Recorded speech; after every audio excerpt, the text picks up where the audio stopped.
Salut tout le monde, c'est Jérémy, nous voilà donc dans la vidéo des 15 000 abonnés, donc un grand merci à toutes les nouvelles personnes qui se sont abonnées récemment, à ceux qui sont là depuis le début de la chaîne, donc un grand merci à vous. Donc dans cette vidéo, déjà je vous parlais un petit peu des chiffres, un petit peu de l'actualité de la chaîne on va dire, je vais vous parler aussi de la FAQ, donc je vous avais demandé sur les réseaux sociaux si jamais vous aviez des questions à me poser, et en plus de ça, j'ai aussi prévu un petit concours pour vous faire gagner ce téléphone que je vous ai présenté sur la chaîne, donc le Redmi Note 10 5G, donc voilà, donc c'est les 15 000, donc j'avais envie de vous faire un petit peu plaisir, donc je vous explique ça un petit peu plus loin dans la vidéo. Alors ça fait un moment que je n'avais pas fait de vidéo comme ça, on va dire que c'est la dernière vidéo, c'était il y a 2 mois quand je vous annonçais que je changeais de nom de chaîne pour passer de Chine Addict vers mon nom. Donc vous avez peut-être vu qu'entre ces 2 derniers mois, il n'y a pas forcément eu beaucoup de changements, je vous présente toujours des produits Xiaomi, je vous présente des produits Realme, des produits chinois principalement, donc ça n'a pas changé grand chose dans l'idée. Malgré tout, récemment, vous l'avez peut-être vu aussi, du coup j'ai plus de partenariats avec Realme, j'ai pu vous proposer pas mal de leurs téléphones, je crois 3 ou 4.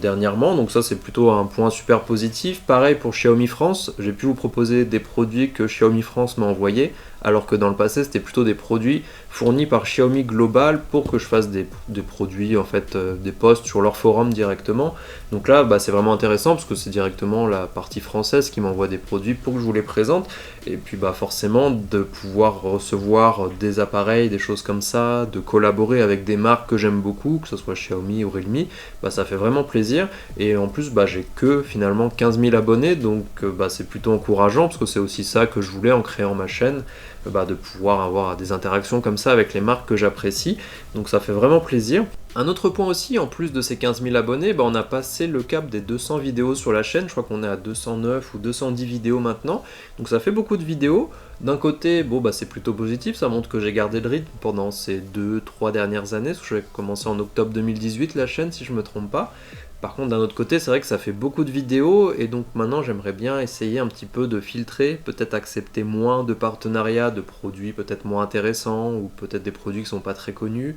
qui vous intéressent pas plus que ça, qui moi non plus m'intéressent pas plus que ça, parce que c'est vrai qu'au début j'étais un petit peu emballé, dès que je recevais des partenariats, des demandes, j'étais content, donc j'acceptais un petit peu tout. Maintenant j'essaye un petit peu de filtrer, après c'est pas que des produits pas chers que je refuse, des fois c'est des produits qui coûtent plus cher, comme des aspirateurs robots, des choses comme ça qui coûtent un peu plus cher, mais que ça m'intéresse pas forcément de les promouvoir parce que je les connais pas, je sais pas trop ce que ça vaut, et souvent c'est ce que les partenaires demandent, en tout cas des plus petites marques, c'est de faire une vidéo en échange de réception d'un produit, sauf que des fois certains produits je me dis que je les aurais pas forcément présentés si j'avais pas été obligé entre guillemets, donc j'aimerais bien garder ce choix dans les vidéos que je fais et aussi dans les produits que je vous présente, tout simplement pour faire peut-être moins de vidéos, mais des vidéos qui m'intéressent plus, ou peut-être je vais passer plus de temps. Comme le Millions Ultra, j'ai passé plusieurs jours dessus pour faire les différentes vidéos, les différentes parties qu'on voit quand j'utilise l'appareil, tout ça, et ça m'a fait vraiment plaisir de faire ça, donc je vais vraiment essayer de continuer là-dessus,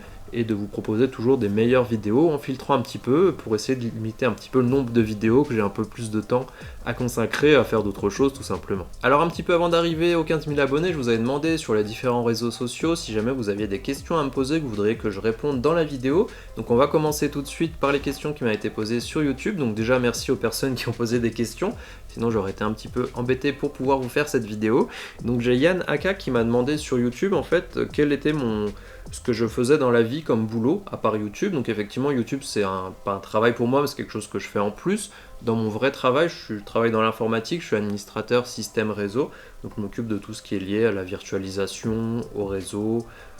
à ce genre de choses là finalement, donc là plutôt d'informatique d'entreprise on va dire, où du coup c'est pas forcément du support utilisateur mais c'est plutôt la partie au-dessus où je gère des serveurs, des appareils Wi-Fi, des choses comme ça, donc c'est pas tout à fait lié au tech, même si dans un sens il y a certaines parties de mon travail qui me permettent à la fois de travailler aussi sur des casques particuliers, des casques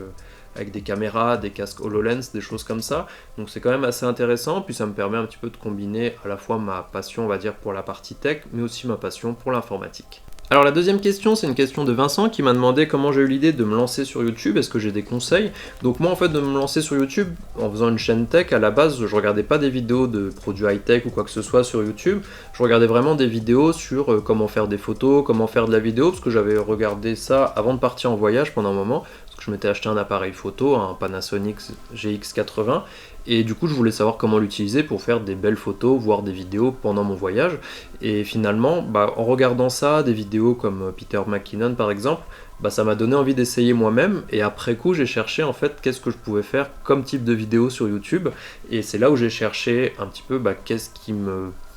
caractérisait, qu'est-ce que j'aimais faire dans la vie, et qui surtout je pourrais vous donner des conseils ou donner des conseils à quelqu'un. Et c'est vrai que je me suis dit que souvent les gens me demandaient des conseils pour acheter des produits en Chine, donc c'est pour ça à la base j'étais sur la chaîne Chine Addict. Donc ça c'est un conseil aussi que je peux donner, c'est d'essayer de trouver un point d'intérêt que tu as, et si possible peut-être quelque chose que les gens te demandent. Je sais pas, si tu fais de la guitare, que les gens te demandent de faire des cours de guitare, si tu fais de la photo pareil, et te demandent des questions là-dessus, les produits high-tech, est-ce qu'il y a tout le temps quelqu'un qui te demande est-ce que tu peux faire quelque chose pour lui sur son ordinateur, sur son smartphone, etc. Et finalement, comme ça permet de trouver quelque chose qui te plaît, et en plus de ça, de pas forcément être dans une contrainte de faire des vidéos sur un sujet qui te plaît pas plus que ça, et au contraire que ça soit plaisant d'en parler. Donc je pense que le meilleur moyen c'est de trouver, et surtout de commencer, parce qu'après on peut toujours s'améliorer avec le temps, mais le plus dur c'est de commencer, de se lancer, de voir un petit peu qu'est-ce que ça donne, et puis de tester différentes choses. Ensuite, toujours sur YouTube, j'ai Linsou Sama qui m'a demandé est-ce que j'aimerais de vivre de YouTube ou pas. Alors dans l'idée, bien sûr, j'aimerais bien. Maintenant, j'en suis très loin. Avec 15 000 abonnés, ça me permet vraiment pas d'arriver à un SMIC même. Donc avant que je puisse en vivre, je pense qu'il me faudra beaucoup plus d'abonnés, beaucoup plus de vues chaque mois. Après, dans l'idée, ça serait intéressant, même si j'aime mon travail que je fais aussi à côté, donc c'est pas forcément quelque chose, je cherche pas à développer ma chaîne YouTube pour arrêter mon travail, je peux très bien faire les deux en parallèle, c'est ce que je fais depuis maintenant plusieurs années, et ça se passe très bien comme ça. Donc pour le moment, je cherche pas forcément à en vivre. Maintenant, j'aimerais bien avoir le choix, en fait, finalement, que ma chaîne soit tellement grosse que je puisse me poser la question. Pour l'instant, j'en suis pas du tout là, donc pour le moment, c'est pas vraiment prévu. Alors ensuite sur Twitter, donc j'ai Mars du 43 qui m'a posé une question, donc Hervé, donc qui m'a demandé, en fait c'était pas vraiment une question, mais est-ce que je souhaitais continuer à faire des vidéos toujours orientées vers la tech, ou est-ce qu'il y aura un autre sujet que j'aimerais aborder, au risque que mon audience ne suive pas forcément. Alors pour un autre sujet que la tech, pas forcément. Maintenant c'est vrai que j'aimerais bien aussi vous faire des vidéos peut-être moins... pas forcément que des vidéos, que ce soit des tests où je vous montre un produit de A à Z avec les caractéristiques, etc. Mais peut-être plutôt soit en utilisation, donc plutôt utiliser un produit et au passage vous donner les caractéristiques ou ce genre de choses, plutôt que l'inverse que je fais actuellement. Peut-être aussi, pourquoi pas, par la suite, quand on pourra se déplacer plus facilement, ou faire des vidéos à l'extérieur, alors pas juste pour me filmer moi dehors, mais pourquoi pas pour vous présenter des choses, je sais pas, des startups, des magasins qui vendent certains types de produits high-tech, ou je sais pas, un truc comme ça un petit peu lié à vous présenter quelque chose à l'extérieur. Pourquoi pas aller dans des salons high-tech, des choses comme ça. Alors forcément en ce moment c'est un petit peu limité tout ce qui est salon et autres, mais c'est vrai que j'aimerais bien pouvoir, pourquoi pas, adapter cette partie-là, où vous montrer des choses un petit peu différentes, mais déjà peut-être essayer de faire mes vidéos toujours sur la tech, mais peut-être moins tech et plus sur l'usage du produit. Ça serait intéressant et j'espère que ça plaira, mais il faut encore que je vois comment je vais faire ça. Alors ensuite sur les questions Instagram, donc j'ai Mathis RMD qui m'a demandé comment arrives-tu à avoir des partenariats avec les marques de smartphones. Alors c'est vrai que j'ai pas une grosse base d'abonnés pour l'instant, 15 000 abonnés c'est pas énorme. Par contre j'arrive à avoir des partenariats avec Realme, avec Xiaomi France maintenant, peut-être des marques plus petites aussi de smartphones chinoises, un petit peu moins connues, et finalement j'ai pas vraiment de secret pour ça, c'est pas moi qui les ai contactés en fait, j'ai pas tenté plus que ça. Je pense que j'ai essayé à un moment de contacter différentes marques de toutes sortes, sans que ça apporte grand chose, et finalement j'ai un petit peu laissé tomber ça. Donc je me suis dit que le plus simple c'était d'essayer de faire des vidéos, d'abord en achetant les produits moi-même, et en les revendant derrière pour pouvoir proposer ce type de contenu sur ma chaîne, que les marques tombent dessus et d'elles-mêmes me contactent, et c'est ce qui s'est passé du coup pour Xiaomi France ou Realme. C'est elles qui m'ont contacté directement pour savoir si ça pouvait m'intéresser de présenter leurs produits. Comme ça s'est bien passé, l'expérience s'est renouvelée plusieurs fois, et donc je pense que le meilleur moyen de faire ça, c'est d'abord d'en présenter sur sa chaîne pour qu'ensuite les marques soient intéressées, voient que ça se passe bien et essayent encore de collaborer avec moi. Alors la deuxième question, c'est une question de Mélanie Lanou qui me demande si j'ai des sites à conseiller pour acheter des appareils à petit prix. Alors justement, je pensais vous faire une vidéo très bientôt sur ce thème-là, donc je pense que je vais la garder de côté quand même. Moi, ce que j'utilise principalement, c'est le site D-Labs, donc l'application. Et puis ça me permet en fait d'avoir accès à tous les sites qui pourraient être intéressants, d'avoir toutes les promos, que ce soit sur AliExpress, sur Gearbest, sur Trading Shenzhen, mais aussi sur des sites français, parce que des fois on trouve de super promos sur des sites français ou des sites frontaliers ou des choses comme ça. Et sinon on serait pas tombé dessus forcément en cherchant à droite à gauche. Donc là avec DivLab ça me permet vraiment de tout couvrir. Quand je sais que je veux m'acheter un appareil, un objet ou n'importe quoi en particulier, je me mets une alerte dessus et j'attends de voir, ou je recherche les anciens deals qui ont existé pour voir si le prix peut être amené à baisser et si ça vaut le coup d'attendre ou pas. Ensuite, j'ai deux questions de Romain Le Phocéen, donc un collègue youtubeur. Donc du coup, la première question, c'est est-ce que j'ai une vidéo que je suis vraiment fier et que je continue, c'est top ce que je fais, donc merci Romain. Et ensuite, combien ça me prend à faire une vidéo en moyenne? Donc comme je vous le disais au début, comme la vidéo sur le Mions Ultra, j'ai passé beaucoup plus de temps dessus, donc là ça m'a pris carrément plusieurs jours finalement, entre le fait de